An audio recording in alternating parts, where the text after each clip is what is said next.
The rains came first. Not gentle rain that nourished the fields of Israel, but cold, bitter storms driven by angry winds across the hills outside Jerusalem. The kind of rain that soaked through clothing, turned earth to mud, and crept into the bones until even breathing felt heavy. Still, Rizpah did not leave. She sat beneath the hanging bodies of her sons with a torn cloak wrapped around her shoulders, her hair plastered against her face by rainwater. Her eyes burned from sleeplessness. Her lips were cracked from hunger. Above her, the bodies swayed slightly in the wind.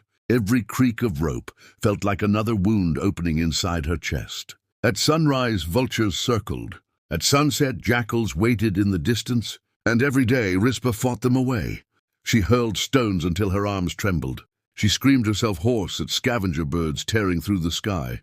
At night, she carried a burning branch, swinging it wildly whenever glowing eyes appeared beyond the rocks. Sometimes she slipped in the mud and fell to her knees. Sometimes she could barely stand again, but she never abandoned them. Never. Travelers passing along the road began whispering about her. The woman on the hill. Some said grief had broken her mind. Others claimed she was cursed.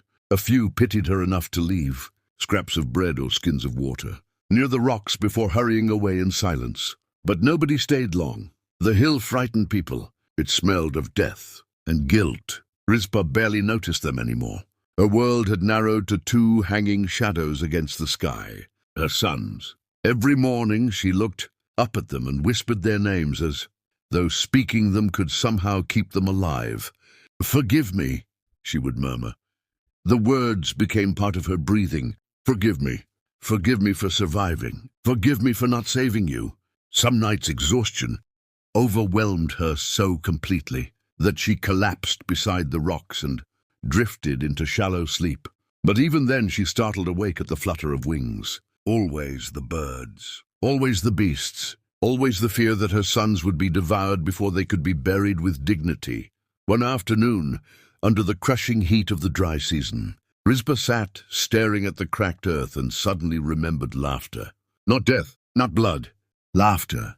Her youngest son running through the palace courtyard years earlier, stumbling over his own feet while trying to chase a goat twice his size. He had fallen hard onto the stones. Before Rizpah could reach him, Saul himself had scooped the boy into his arms. The king of Israel had laughed loudly enough for servants across the courtyard to hear.